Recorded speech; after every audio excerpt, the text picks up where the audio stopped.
What up, guys? This is Pete. Welcome back to the Carrot Poker Podcast for episode number 31 or something. Should really figure out which episode it is before I do that. And this is number 3 of the mini-series called Ask the Coach. And asking the coach today will be my friend and student Jeff from New York City. What's going on, man? Hello, everyone. You're the third participant on this show. Have you got some original questions for me that have not yet been asked? I do. I think they might be a little harder than some of the other ones. Hopefully still interesting to everybody listening. You kept that quiet when we were doing our coaching session earlier. You didn't tell me you were going to put me on the spot on a Sunday afternoon when I told you my head isn't working right. But I'll do my best to cope. We'll see if I can. At least I don't have any ordered lists for you. No ordered lists. That's a very good thing because that causes me a lot of confusion. Although remember earlier when I was teaching you, I did remember the 4 things that I just told you to work on at the end of the session when I summarized. So I was quite proud of that for a Sunday. Yeah, that's true. That was good. Yep. So let's get going then. Let's start with you. What kind of games are you playing? Why are you getting coached, etc.? Just really quickly. Cool. So I'm mostly playing online. Currently, I'm playing 10NL on America's Card Room. I also play live at some of the casinos in Pennsylvania. Why am I getting coached? I definitely think it's the easiest way to learn. I mean, there's a lot of other material out there, but it's really hard to know where to focus and what to be working on without an expert really helping you identify your game and what should you be looking at. Yeah, for sure. I mean, there's a big discrepancy, I think, between the order that you can give yourself by just watching videos and doing things that you see other people doing in forums, and then actually getting someone sitting down one by one and one-on-one and being these are the things that will benefit you the most to work on. For sure. Cool. So I actually I went when I was in the States last time. I played a bit in Pennsylvania at the Sands Casino and Resort. Really soft over there. You play there? Yeah, I do.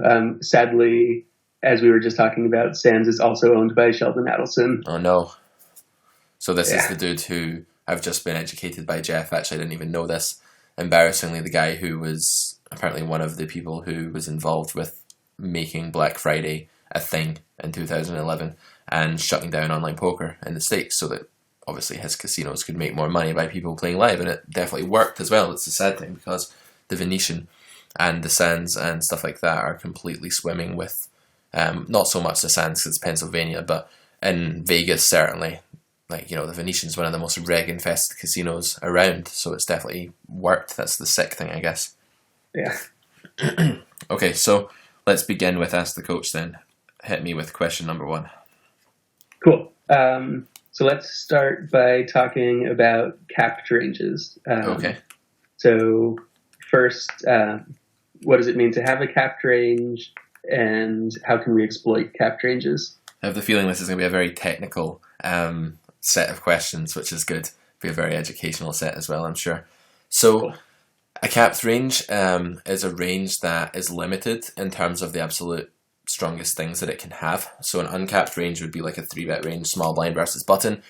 Small blind, when he 3-bets the button there, has an uncapped range because he can have aces, kings, queens, jacks. When button then goes and decides to flat the 3-bet and not 4-bet, some fish here, weaker players, and with some weird dynamic, people will slow play aces or kings. But it's not normally going to happen reg versus reg, because the reg will be 4-betting aces and kings and queens as part of a coherent game to have a balanced and polarized 4-bet game in defense of 3-bet. So typically speaking, the button will have an a capped range, and maybe the best thing that he can actually have there would be a pair of jacks or tens or ace queen. So when the board comes ace 5-5, the small blind can have ace king and pocket aces, but the best hands the button can have are ace queen, and that's about it really. Yeah, he doesn't really have any sets or quads or anything there. So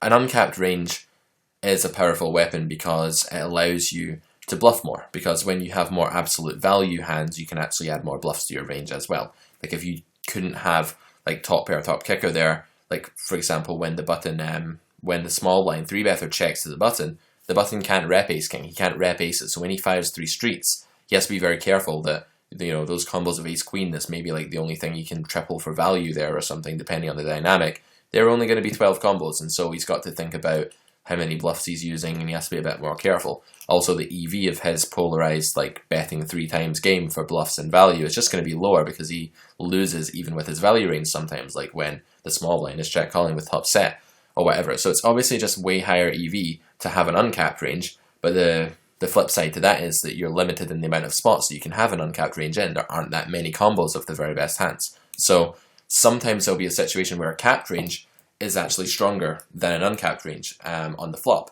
So pre-flop, when it comes like 10-9-8, two-tone, now ace-king, ace-queen, pocket aces, these hands are very limited in strength, whereas the capped range, which has a higher concentration, if you like, of hands like 8s, 9s, 10s, and queen-jack suited, it has those hands more often, I suppose, relative to the rest of his range than the guy in the small blind has. That range can actually be stronger. So sometimes having an uncapped range pre-flop can actually translate to having range advantage post-flop, but more often than not, the board will be sufficiently dry that the uncapped range will have the range advantage and be able to apply more pressure. So the second part of your question was, how do you exploit an uncapped range? Well, you basically just apply pressure to it. Like, it can only have a certain strength of hand, and when you have a board texture that gives you range advantage, you can do things like bet your whole range in position on the flop. Like, you open button versus big blind, you've got an uncapped range that you don't, the flop's king 6-6 rainbow, you can just bet everything, because while you have a really air heavy betting range, if they are going to actually, fold infrequently enough to make your bluffs bad, then they're going to be spewing a lot more money against your uncapped stuff and just against your range in position as a whole, because they just flop so badly there due to their range being uncapped. Whenever a board does not connect well with whole cards, you can expect that the uncapped range will do a lot better than the capped range and will be able to apply pressure and stop slowing down. Basically, you can just put money into the pot much more frequently when your range is uncapped. And also, like, pre-flop, just one final point, one reason we don't like flatting out the small blind is that when we get when we get squeezed, say the button opens and I flat out the small blind, I get squeezed by the big blind. Well, there's a reason I shouldn't be doing that if the big blind squeezes often, and that's that I'm very limited in the amount of ways I can defend. I can't rep aces, kings, queens. I can't 4-bet. I can't have a 4-bet range because there's nothing I could 4-bet for value there. So 4-bet bluffing is not an option. Therefore, I can't defend my range very much. I don't even have 4-betting. All I have available is flatting a capped range out of position, which is going to be horrible. So yeah, that's a good rant about capped and uncapped ranges, I guess. Cool. So aside from that small blind versus button spot, are there other common places where you take care to not cap your range? Yeah, post flop, like if you're facing a c-bet on like a dry board where you don't have that many hands, it's really important that you say you've got an uncapped range on the flop, where you've got like sets and stuff in it. You don't want to cap your range by like raising in position. Whenever you gain relatively little on a flop raise, you don't want to do it if it caps your range in a way that's strategically bad. So that would be another example. Wait, how does raisin cap your range?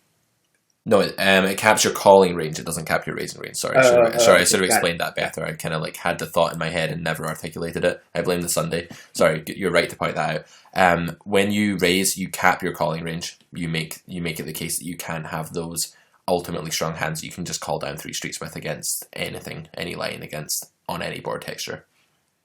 Cool. Okay, so next topic. Mm-hmm. You've said a couple times people at the lowest stakes tend to see that way too much. Yeah. What are some spots that most people see that where they shouldn't be?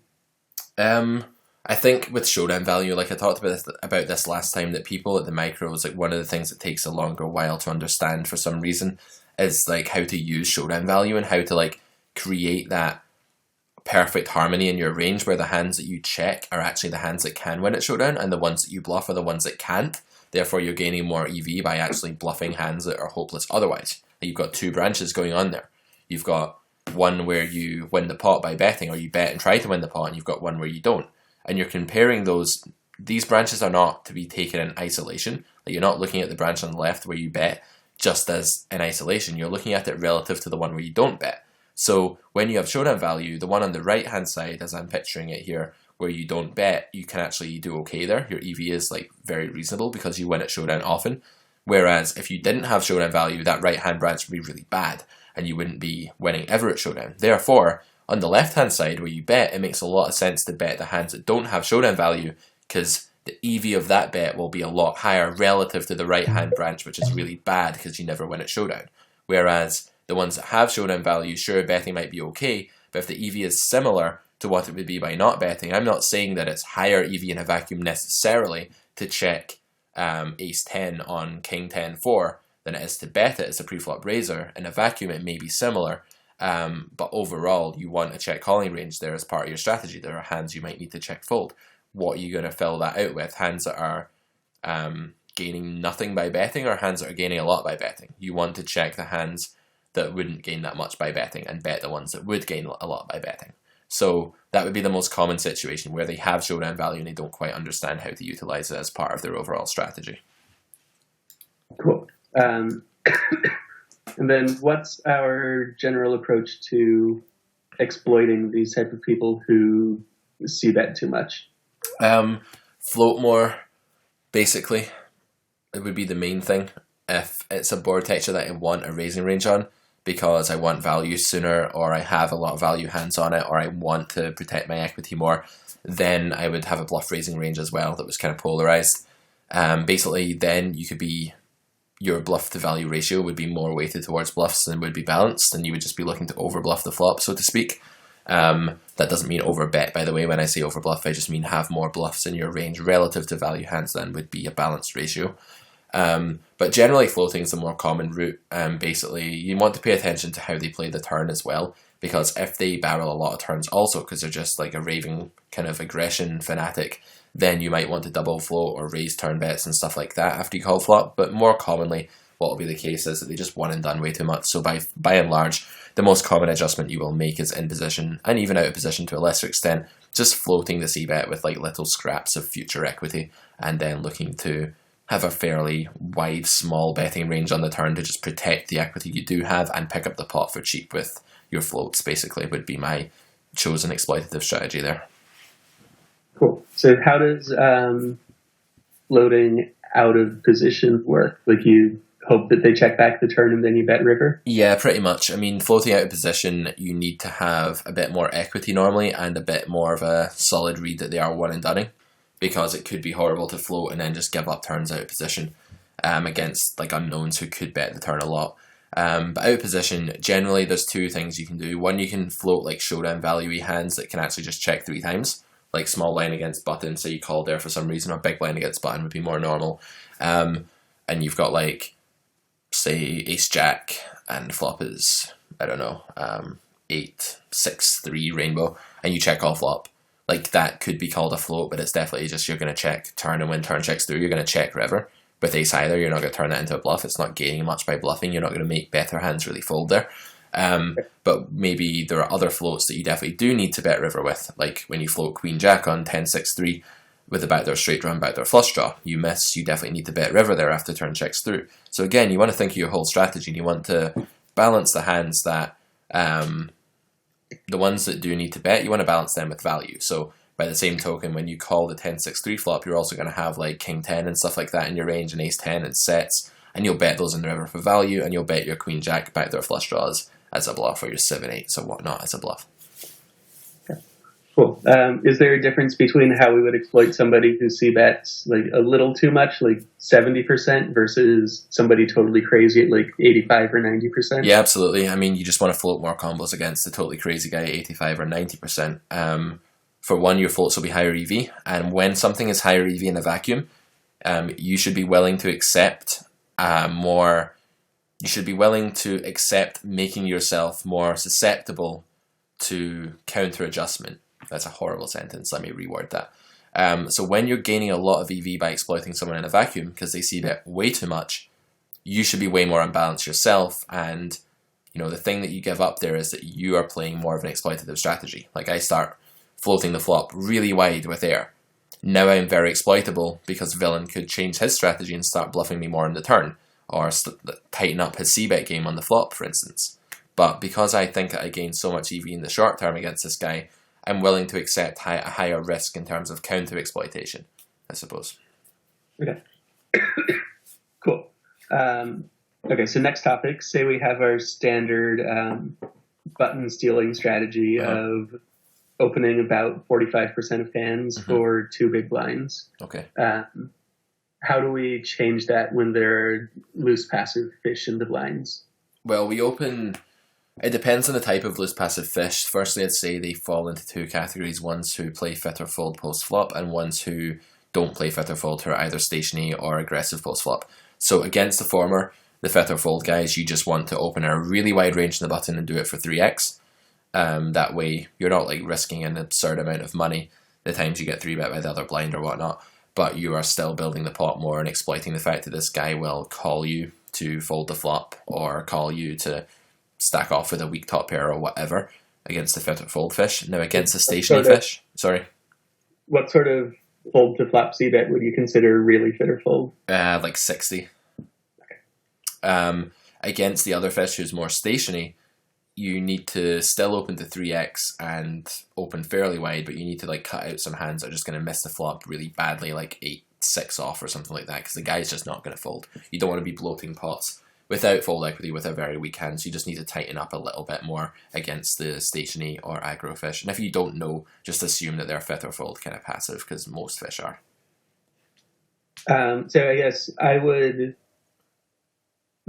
expect that we would want to tighten up a lot against the really stationary people. A fair bit. I want to stay wide. Well, it depends, because remember that you have a lot of implied odds as well. So what you could do there is actually revert. If they're really stationary, you could revert to min opening the flop with some speculative hands. And when you connect really well, just look to shovel loads of money in there for value. So just remember you do have implied odds too, so you don't need to like always... You could even do something really exploitative, like especially heads up, like min open your speculative hands and keep the pot a bit smaller until you connect and raise bigger with the hands that flop top pair frequently. Okay, cool. Okay. Can you talk a little bit about 4-betting and 5-betting versus unknown regs? Do you tend to have polarized ranges? And if so, what are the best bluffing hands? Okay, so 4-betting, yes, you always want to start out polarized because you don't want to be stacking off with like pocket nines like for no reason, because the hand it's one of these situations where you'll either take the pot down pre-flop, which is obviously good for you, but nines has no blocker, and when you get it in, you will not be in good shape at all without dynamic or history or extreme player type reads. So you want to start out polar with your 4-bet bluff so that you are 4-betting for value the very best hands, you're flatting the hands beneath those, and then you're bluffing the best of the most suitable bunch of hands that you're not flatting. So those are the reasons for it, and the best bluffing hands are, like I say, the top of your folding range in terms of blockers, mainly, in 4-betting. Unless you're in a game where a lot of 4-bets are being flatted, then you want to think a bit more about suitedness and playability, but in general, the best 4-bet bluff hands are ones with 2 blockers, so something like ace-queen wherever that was too weak to flat, or more commonly king-queen or ace-jack offsuit. I say that because you'd probably flat the suited counterparts in a lot of situations. Yeah. 5-betting, I start off just with a value 5-bet range because people don't tend to 4-bet call light at all. They tend to like 4-bet polarize and just fold when they have a bluff and get in a really tight range, so it doesn't make sense to start off with like a wide 5-bet range at all, to be honest, unless you think they 4-bet fold too much, in which case you start to add hands like small pocket pairs and suited aces. So when you're 5-bet shoving, the hands that are suitable for that job are very different to the ones that are suitable for 4-bet bluffing. Because when you 4-bet, you're literally just putting money into the pot to then fold to future aggression, like to a shove. When you're 5-betting, you are shoving, and therefore you're realizing your equity. So you get to see 5 cards when your 5-bet bluff doesn't work. Therefore, choose a hand that does well over 5 cards equity-wise, like a small pocket pair. When you 4-bet, you're not getting to see any cards because they're usually shoving, or if they call, you only see 3. So choose a hand that blocks their calling range. Okay, cool. So if you're not ever shoving as a bluff against an unknown, but you think they have a polarized 4-bet range, are you not just letting all of their bluffs succeed? No, because I'm just making sure that I'm not 3-bet folding too much. Like, I'm just making them break even on a 4-bet bluff. So say my value range is jacks plus ace king, it's 40 combos, and they need 60% fold equity to shove over my to 4-bet me. Say with the price that they're giving themselves, say they need 60% fold equity, I'm just going to have 60 combos of 3-bet folds and 40 combos of 3-bet jams, and they still break even on a bluff. They're not exploiting me. So, I mean, there are many different balanced strategies. I don't need to pick one that's also polar. I don't need to be polar with my shoving in order to have a balanced strategy. It's not necessary. It's just one possible route that you could take. Okay, cool.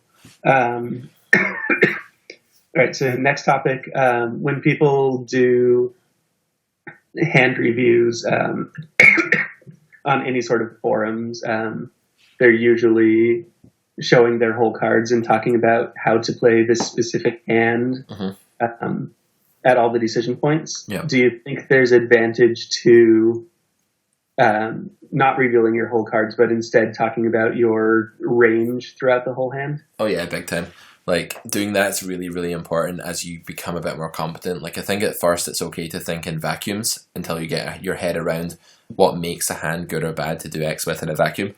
Because if you don't know that, it's going to be very hard for you to construct a range and give each hand the right job, because you won't know the vacuum EV of doing something with each part of your range. So start off in a vacuum, sure, and think about, like, this is for like most spots, by the way. There are exceptions, like really common spots where you do want to think about your range even from the beginning, like opening or 3-betting, but we'll get to those. So in most spots, especially post-flop, start off in a vacuum if you're newer, but then as you become more competent, definitely start to say hero has XX, he doesn't have Jack-9 of hearts, he has 2 cards. He has his range that he gets to that spot with.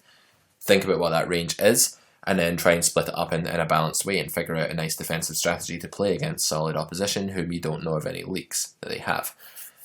That way, you build your awareness of how to play the spot overall to make sure you're balanced, that you're not like just leaking money by being exploitative for no reason, and it really helps your mental game. It helps you just realize that you're playing the spot fine overall. Like, people get into all kinds of messes who are kind of intermediate players who understand how to play hands in vacuums but don't understand how to play their range yet, and they'll say things like, oh, if I call flop and fold turn, am I not just leaking loads of money? And the answer is, it depends what range you do it with. It's not relevant that you call flop and fold the turn with like second pair. It depends what else you call flop and fold turn with, and more importantly, the frequency with which you call flop and fold turn with. That's what makes you exploitative. I say this all the time to my students, but villains will not exploit your hand. They can't do that. They can only exploit your range, unless you play your hand in such a way that makes your range obviously unbalanced. Good.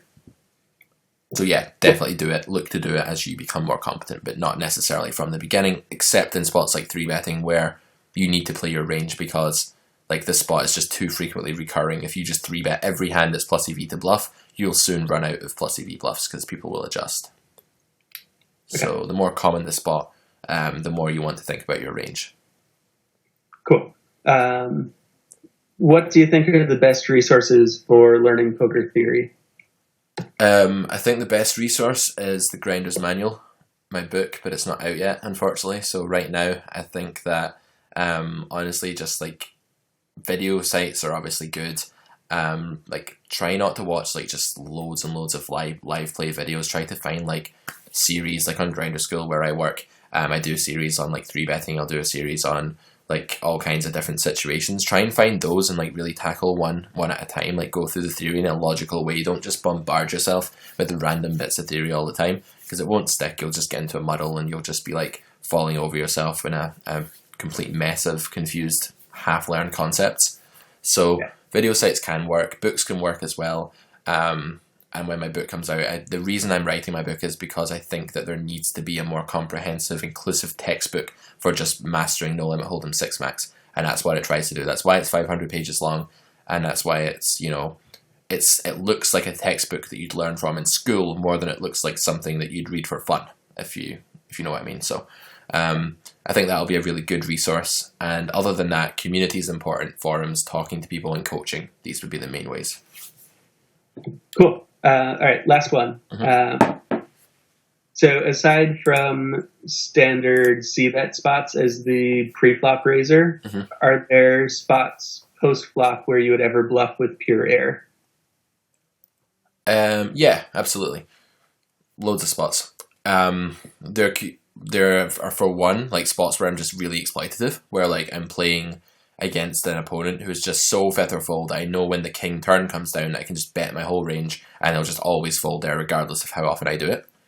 Another example could be spots where I go for delayed c-bet against a really fit or fold player, so I check back flop with like the bottom of my absolute equity. Then they check again in the turn. I know when they check twice, they're folding the turn like 70%, so I just overbluff substantially and bet everything. Or I could be making a double delayed c-bet on the river against a standard balanced reg. So I might be checking flop to give up with like 6-5 on king, queen, jack, and then it checks through. Then the turn is like a 7, and I check again and they check back again. And then on the river, well, I've got 6 high, right? I need a bluffing range because I've got hands that I check twice, like weak top pairs and second pairs and things like that I want to bet with now for value. So what am I going to balance that with? Showdown value? I don't think so. I'm going to use 6 high. So the less equity, the better in that final situation there. Or the less showdown value, I suppose, it becomes on the river. All right, that's all I've got. Awesome. Well, that was very theoretical. It got my brain working. I now feel like I can do some work today without being a zombie. So thanks for the stimulation. You are welcome. Thanks for the answers. No worries. Hopefully that was useful for you listeners at home, and we'll be back with loads more stuff really soon. As you're listening to this, my book should be a couple of weeks away from release, so keep an eye out on Amazon online store for the Grinders Manual, which is what it's going to be called. In the meantime, if you have anything you want to feed through to me about feedback about the podcast, ideas or whatever for future content, please email me at admin@carrotcorner.com or check out carrotcorner.com, the website, for info about coaching services, packages, and that kind of stuff if you are inclined to hire a coach this year. Love to hear from you guys. So thanks very much for listening, and I'll see you on the next one. Bye for now.